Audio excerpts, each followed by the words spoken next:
South India shopping mall the wedding మంత్ర సరికొత్త wedding collection south India shopping mall. ఒక మనిషి zero నుంచి everything చూడడం చాలా నార్మల్, కానీ ఎవ్రీథింగ్ నుంచి జీరో చూసి జీరో నుంచి మళ్ళీ ఎవ్రీథింగ్ వెళ్ళడం అనేది చాలా గొప్ప ప్రాసెస్. ఎలా ఉంటుంది ఫేసెస్ లో? Zero to everything to zero అనేది 300-400 కోట్ల ఆస్తి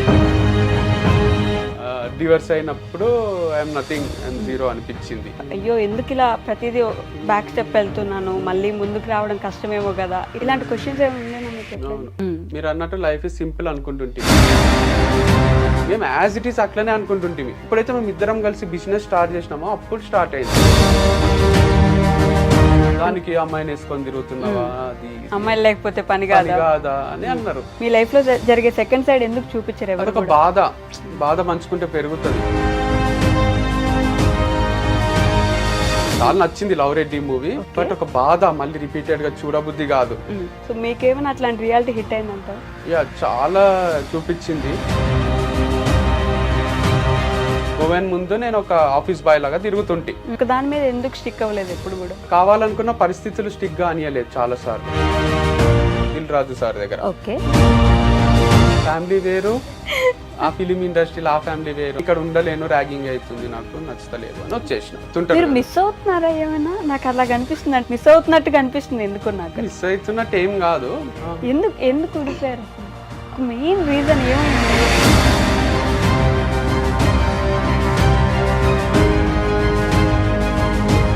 కానీ ఆన్ కెమెరా నేను చెప్తే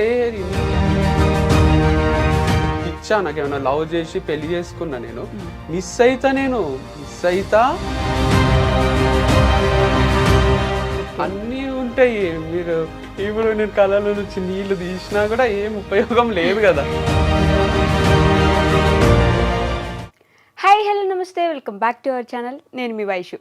ఒక మనిషి జీరో నుంచి ఎవ్రీథింగ్ చూడడం చాలా నార్మల్, కానీ ఎవ్రీథింగ్ నుంచి జీరో చూసి జీరో నుంచి మళ్ళీ ఎవ్రీథింగ్ వెళ్ళడం అనేది చాలా గొప్ప ప్రాసెస్. చాలా తక్కువ మందే ఆ సక్సెస్ఫుల్ పేజ్లో నిలుస్తారనమాట. అంటే ఇక్కడ మొదలై అక్కడ దాకా వెళ్ళి అక్కడి నుంచి మళ్ళీ పడి కూడా లేచే వాళ్ళు చాలా తక్కువ మంది ఉంటారు. నా ఎదురుగా ఉన్న మనిషిని నేను ఆ కేటగిరీ కిందకే వేస్తానమాట. He's none other than Vamsi Krishna Reddy గారు ఈరోజు నాతో పాటు ఉన్నారు. చాలా విషయాలు అయితే మాట్లాడేద్దాం. హలో అండి. ఎలా ఉన్నారు? ఫైన్ అండి, thank you for you. Okay, కాదు ఇప్పుడు నేను ఇచ్చిన ఇంట్రడక్షన్ లాగే ఒక మనిషి ఇక్కడ స్టార్ట్ అయ్యి ఇక్కడ దాకా వెళ్ళడం గొప్ప ఫేజ్ కదా, అక్కడి నుంచి ఇక్కడికి పడ్డం చాలా రఫ్ పేజ్, మళ్ళీ ఇక్కడి నుంచి ఇక్కడికి వెళ్ళాలి. ఎలా జరిగింది ఈ ప్రాసెస్? అంటే జీరో టు ఎవ్రీథింగ్ టు మళ్ళీ జీరో టు ఎవ్రీథింగ్. ఎలా ఉంటుంది ఫేజెస్ లో? సో అది చాలా డిఫరెంట్ గానే ఉంటది. ఎక్స్పీరియన్స్ చేసిన వాళ్ళు ఎక్కువ రిలేట్ చేసుకోగలుగుతారు. First of all thanks for the introduction. చాలా బాగా అనిపించింది. సో నేను అనుకునేదే మీరు చెప్పినట్టు అనిపించింది. Like zero to everything to zero అనేది నేను ఇప్పుడు నిన్న మొన్న చూస్తున్న విషయం ఏం కాదు. Right from my childhood I'm seeing this, because we had 80 acres of land in Zaheerabad. అది ఒక్కొక్క ఎకరమే 3-4 కోట్లు, అట్లా 300-400 కోట్ల ఆస్తి. అదేం లేదు ఇప్పుడు. అంటే అంతా చూసి ల్యాండ్ లార్డ్స్ అని అందరు రెస్పెక్ట్ ఇస్తుండ్రి. తర్వాత ఫంక్షన్లకు పిలవడం కూడా బంద్ చేసిన రోజులు వచ్చినాయి. సో జీరో చూసినాము, ఫస్ట్ హై చూసినాం, మీరు అన్నట్టు ఎవ్రీథింగ్ చూసినాం, జీరోకి వచ్చినాము. మళ్ళీ కొంచెం అక్క అన్నకు జాబులు వచ్చి కొంచెం సెటిల్ అయ్యి ఈకో స్పోర్ట్ కార్ కొన్నప్పుడు అనిపించింది, అరే మళ్ళీ మనం సాధిస్తున్నాం, మళ్ళీ మంచిగా ఉన్నాము అని. సో ఎవ్రీథింగ్ చూసినాము. తర్వాత మళ్ళీ నేను సోలోగా మ్యారేజ్ తర్వాత లైఫ్ స్టార్ట్ చేసి ఏమీ లేకుండా నేను ఒకటి మస్త్ లెర్నింగ్ యాప్ అని స్టార్ట్ చేసింటి. దాంట్లో సేల్స్ 200-300 వస్తుండే రోజుకి. ఈ రొట్టెలకు సరిపోతాయా, కర్రీస్ కి సరిపోతాయా అనిపిస్తుండే. ఉండేది మణికొండలు ఉంటుండే. సో చాలా టఫ్ ఉంటుండే, అట్లా ఏం చేయాలో అర్థం కాకుండా ఏం చెయ్యలేని అనిపిస్తుండే. సో అది కూడా ఒక టైప్ ఆఫ్ జీరో లైఫ్. మళ్ళీ అన్బిలీవబుల్ సేల్స్, ఫార్మ్స్ అవి ఒక్కొక్కరు కొంటుంటే వాళ్ళు ఇచ్చే ఆర్డర్స్ మేము పంపించలేకపోవడము, 1000 ఆర్డర్లు పెండింగ్ పడడము, ఇదంతా అసలు అన్ఇమాజినబుల్ ఉంటుండే. మొత్తం మా ఇల్లంతా సామానే ఉంటుండే, వర్కర్సే ఉంటుండ్రి. నేనే ఒక దగ్గర జాబ్ చేసిన 10,000కు 5,000కు అన్ని చేసి తర్వాత నేను టీచింగ్ లో కొంచెం సంపాదించడం స్టార్ట్ చేసిన కానీ అట్లా నేనే జాబ్ చేసే పర్సన్ ని ఇంకేం లైఫ్ చూడలేదు.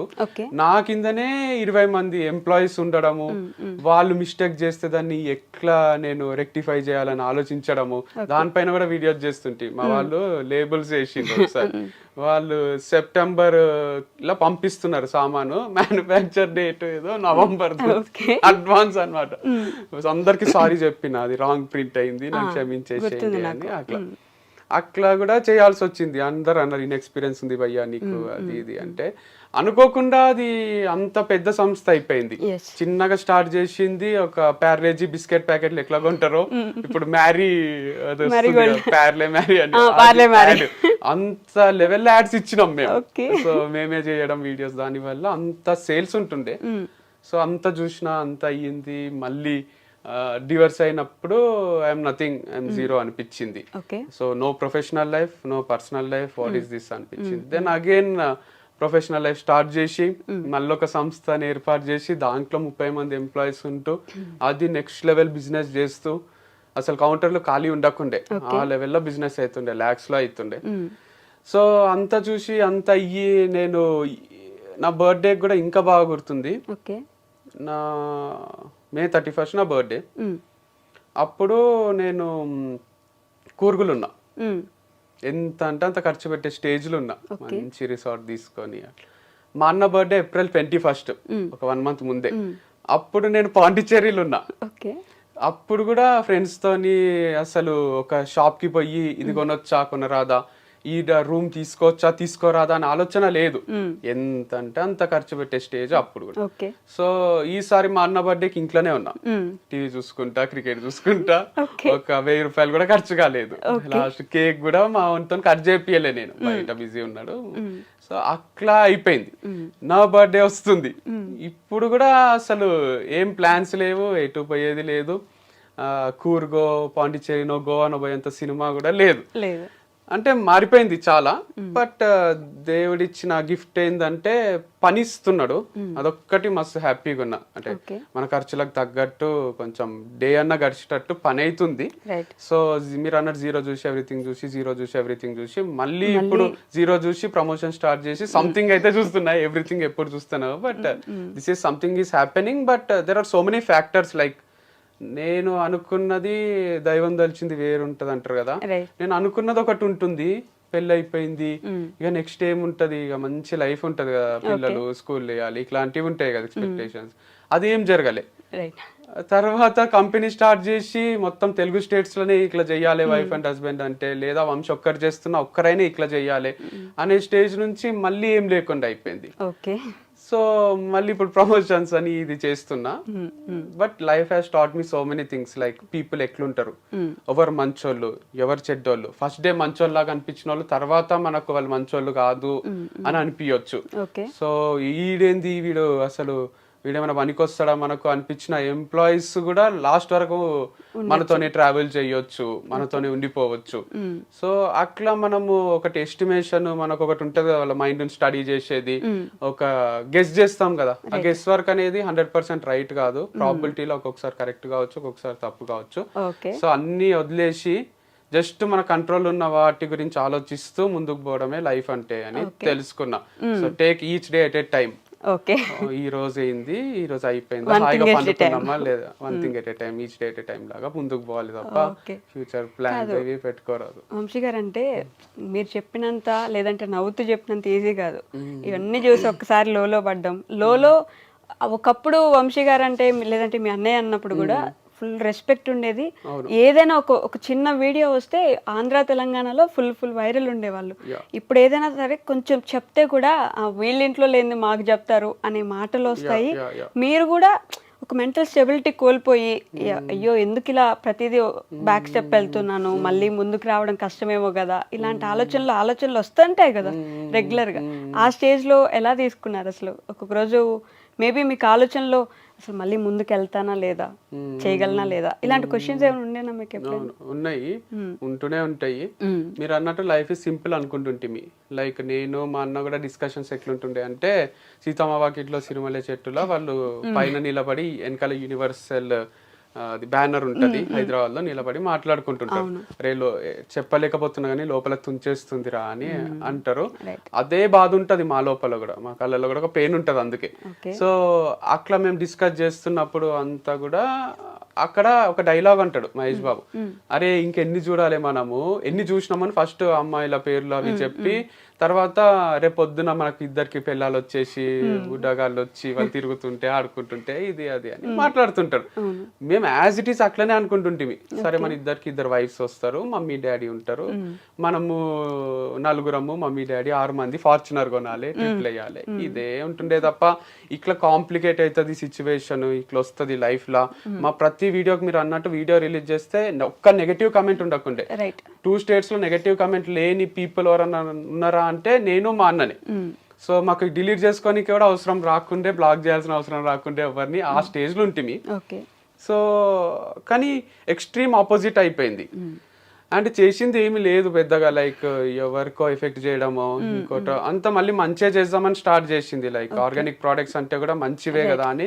ఇది నెగటివ్ కమెంట్స్ అనేటివి నేను లాస్ట్ టైం అనాలిసిస్ చేస్తే ఎప్పుడు వచ్చినాయి మీకు అని శివ గారు అడిగితే లాస్ట్ ఇంటర్వ్యూలో నేను ఏమన్నా అంటే డివర్స్ తర్వాత వచ్చినాయి అన్న. యాక్చువల్గా డివర్స్ తర్వాత రాలే, నా పెళ్ళయినాక కూడా చాలా లిమిటెడ్ ఉంటుండే. ఎప్పుడైతే మేము ఇద్దరం కలిసి బిజినెస్ స్టార్ట్ చేసినామో అప్పుడు స్టార్ట్ అయింది. వీళ్ళిద్దరు ఆర్గానిక్ ప్రోడక్ట్స్ అమ్ముతారా, హనీ అమ్ముతారా, తక్కువకు తెచ్చి ఎక్కువకు అమ్ముతున్నారా, ఇట్లా చేస్తున్నారా, మీరు అంటారా చాలే మస్తు చూసినాంలే, మీరు మోసం చేస్తున్నారు ప్రజల్ని, మీరు లేట్ గా పంపిస్తారు, ఇది అది అని అందరూ అప్పుడు స్టార్ట్ చేసిండ్రు. అంటే ఎంతమంది అడ్మైర్ చేసిండ్రో వైఫ్ అండ్ హస్బెండ్ ఇట్లా చేయడము, అంతమందికి జెలసీ ఫ్యాక్టరా మరి లేదా నిజంగానే వాళ్ళకు ఎక్కువ ప్రైజెస్ అనిపించి కోపం వచ్చిందా, లేట్ గా పంపించడం వల్ల హర్ట్ అయిండ్రా, కానీ ఆ నెగటివిటీ అనేది అప్పుడే స్టార్ట్ అయింది నాకు. సో కామెంట్స్ ఆఫ్ చేసుకున్నది కూడా ఫస్ట్ టైం జీవితంలో నా మ్యారేజ్ లైఫ్ స్టార్ట్ అయిన తర్వాతనే. నెగటివ్ కామెంట్స్ పెడుతుండ్రి, మీరు ఇద్దరు తోడు దొంగలు ఇట్లాంటివి వస్తుండే. సో ఎక్కడ స్టార్ట్ అవుతుంది అంటే మనము ఫ్రీగా చేస్తున్నాం పని అన్నంత వరకు పెద్ద ఎఫెక్ట్ చేయదు ఎవరిని.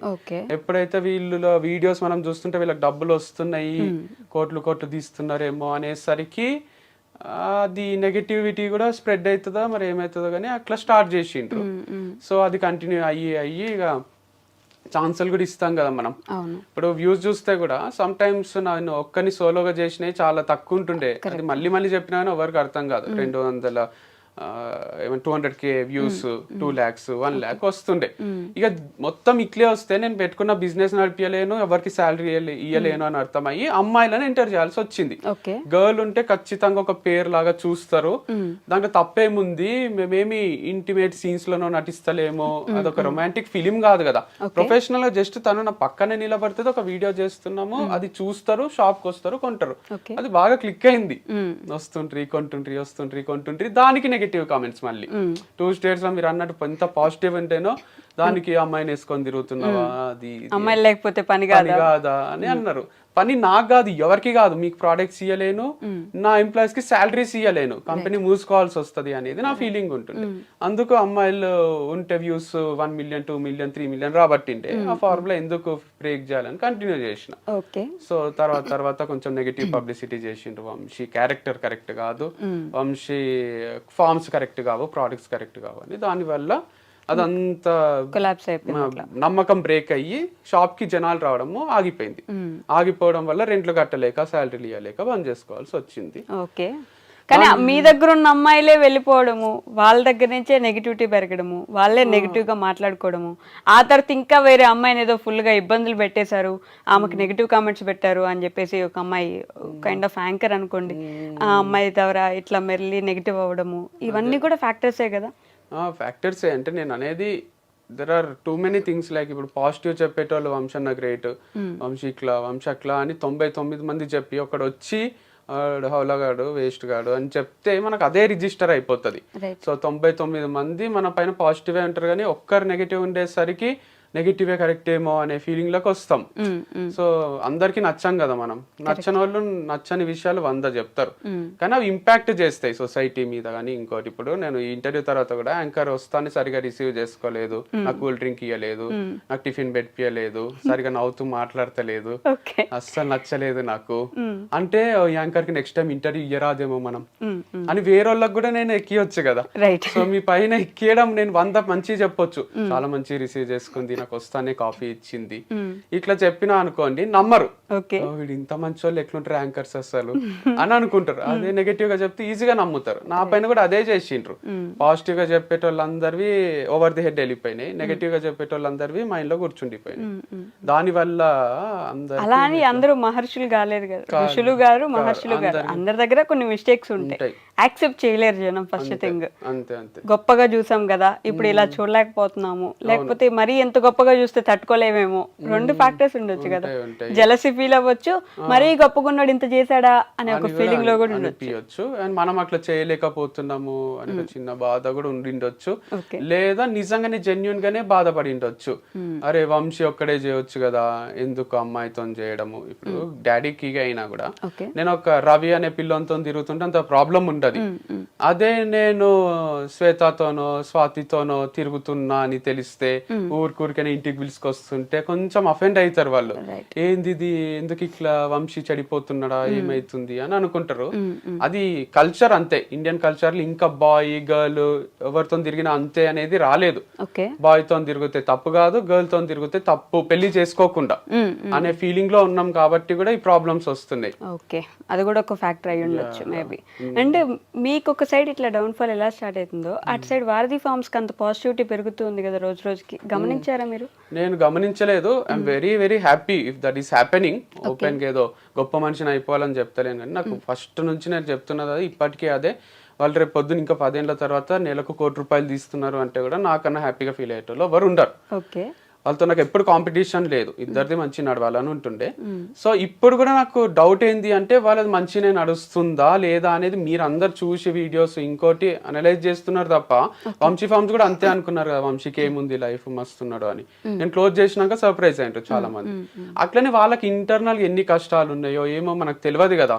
సో అట్లా మనం బయట నుంచి చూసి జస్ట్ అనలైజ్ చేసి అరే వంశీ క్లోజ్ చేసుకుంటూ మూసేసుకుంటూ వాళ్ళు మంచినే నడిపిస్తున్నారు కదా, ఇట్లా మనం గెస్ చేస్తున్నాం అంతేగాని మేబీ అది సక్సెస్ఫుల్ గా నడుస్తుండొచ్చు, మేబీ సక్సెస్ఫుల్ గా నడవకపోవచ్చు కూడా.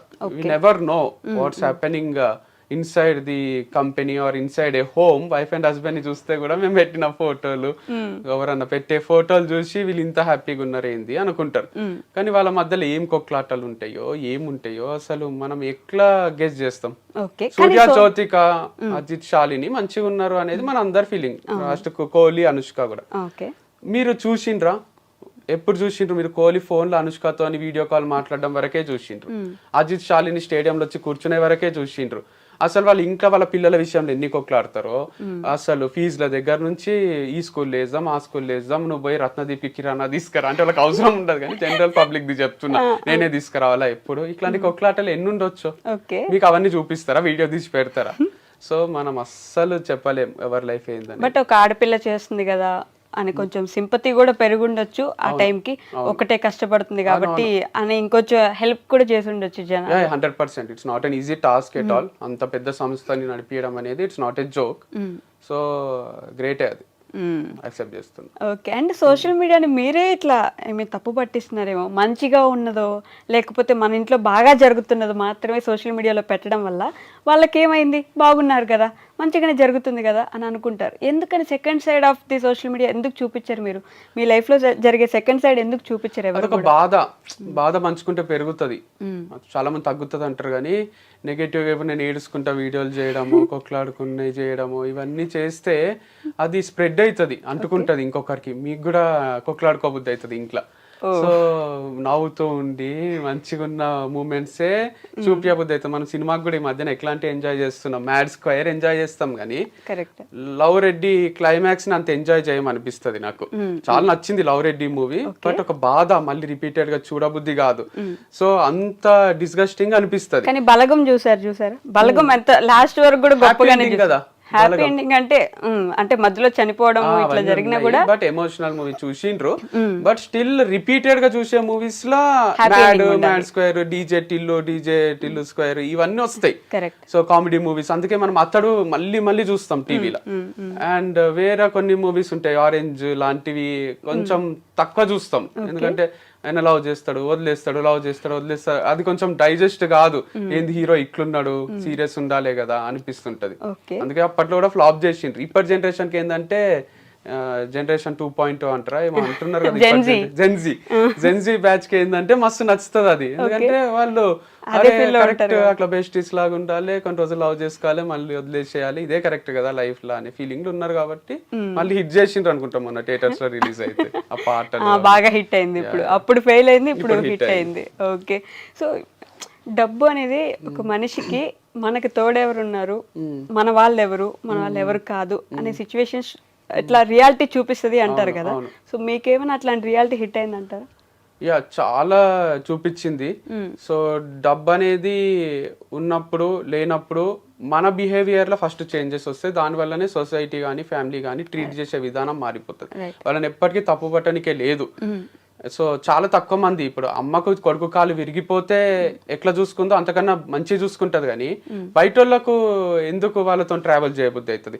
సో మనకు చెయ్యో కాలో విరిగిపోయినట్టు మన దగ్గర డబ్బు లేకుంటే ఫ్యామిలీ మెంబర్స్ ఒక్కటే యాక్సెప్ట్ చేస్తారు కొంతవరకు, వాళ్ళకు కూడా బర్డనే, బట్ స్టిల్ ఆ లవ్ ఆ బ్లడ్ రిలేషన్ ఉంటుంది కాబట్టి యాక్సెప్ట్ చేస్తారు. బయట వాళ్ళు ఎందుకు అంత గలీజ్ గా చూస్తారు అంటే మనం ఆల్రెడీ లోలు ఉంటాం. మనం వాళ్ళతో మాట్లాడే పద్ధతి, దిగి నడిచే పద్ధతి దగ్గర నుంచి మనం తిరిగే కారు, మనం ఉంటున్న ఇల్లు, మనము వాళ్ళకి ఇచ్చే ప్రిఫరెన్స్, ఒక హోటల్కి పోతే ఖర్చు పెట్టే విధానం అన్ని అనలైజ్ చేసి ఓహో వంశీతో తిరిగితే నాకేం బెనిఫిట్ లేదు, వానికి ఉంది కానీ నాకు లేదు అనే దగ్గర డిఫరెన్సెస్ వస్తాయి, డిస్టర్బెన్సెస్ వస్తాయి, దూరం పెరిగిపోతుంది. లేదు అంటే కొంతమంది చైల్డ్హుడ్ ఫ్రెండ్స్ వాళ్ళు అంత అనలైజ్ చెయ్యరు కదా, రామమ్మ నేనే పార్టీ ఇస్తా అని పిలిచేవాళ్ళు కూడా ఉంటారు, చాలా తక్కువ మంది ఉంటారు. కానీ అది బాధనే, మనకు ఆల్రెడీ లోపల ఇంటర్నల్ గా కాన్ఫిడెన్స్ డౌన్ అయ్యి బాధపడుతుంటాం, అరే నా లైఫ్ ఎందుకు ఇట్లా అయిపోయింది, నా దగ్గర డబ్బు లేదు కదా అని. పోయిన దగ్గర కూడా వాళ్ళు ప్రిఫరెన్స్ ఇవ్వకపోతే అది చాలా చాలా డిస్టర్బింగ్ ఉంటది. పృథ్వీ షా అని క్రికెటర్ ఉంటాడు, ఆయనకు మొన్న ఎయిర్పోర్ట్ లో ఒక పెద్ద ఆయన ఇట్లా పలకరిస్తుంటే ఆయన చూడకుండా వెళ్ళిపోతున్నాడు. అది ఎట్లుంటది అంటే ఆ ఫీలింగ్. పృథ్వీ షా అంటే ఫ్యూచర్ ఇండియన్ కెప్టెన్ అంటుండ్రి, పృథ్వీ షా అంటే ఇప్పుడు ప్లేస్ లేదు ఐపీఎల్ లో. సో అది ఆయన చేసుకున్న అలవాట్ల పొరపాట్ల లేదా నిజంగానే క్రికెట్ మిగిలి లేదా అన్ని మనం పక్కన పెడితే, సో అదైతే ఆయనకైతే బాధనే కదా, రిషబ్ పంత్ కి కూడా బాధనే కదా ఇప్పుడు పర్ఫామ్ చేయలేకపోవడము. అన్ని కోట్లు పెట్టి 27 కోట్లు ఏమో ఇచ్చిండ్రు వెంకటేష్ అయ్యారు. వాళ్ళ బాధ మన బాధలకు 100 times ఎక్కువ ఉంటది అనేది నా ఫీలింగ్. సో వాళ్ళు ఇంట్లో కూర్చొని ఏడ్చిన క్షణాలు ఎన్ని ఉంటాయో మనకు అనిపిస్తుంది బయట నుంచి, సక్సెస్ అయిపోయినారు, కార్లు ఉన్నాయి, అన్ని ఉన్నాయి, గర్ల్ ఫ్రెండ్స్ ఉన్నారు అని. కానీ మనకు తెలియని విషయాలు ఏంది అంటే వాళ్ళు పర్ఫామ్ చేయనప్పుడు డిప్రెషన్లోకి వెళ్ళిపోయి రిటైర్మెంట్లో కూడా ఇచ్చిన ప్లేయర్స్ ఉన్నారు. మ్యాక్స్వెల్ రిటైర్ అయ్యి బయటకు వచ్చిండు, మళ్ళీ ఆడిండు. డివిలియర్స్ రిటైర్ అయ్యి మళ్ళీ ఆడిండు. బట్లర్ రిటైర్ అయ్యి మళ్ళీ ఆడిండు. సో ఇప్పుడు మళ్ళీ ఫామ్ లోకి వచ్చిండు. దానికి లక్ కూడా తోడు కావాలి, లక్ అనే ఫ్యాక్టర్ కూడా ఒకటి ఉంటది. రాజస్థాన్ లో ఉన్నప్పుడు సరిగా పర్ఫామ్ చేస్తలేడు అని తీసేస్తే జీటీకి పర్ఫామ్ చేస్తున్నాడు. So all depends on so many factors in life, our partners, family, friends, luck, దేవుడు ఎవరు ఉంటే వాళ్ళు, పవర్, అన్ని తోడైతేనే సక్సెస్ వస్తుంది.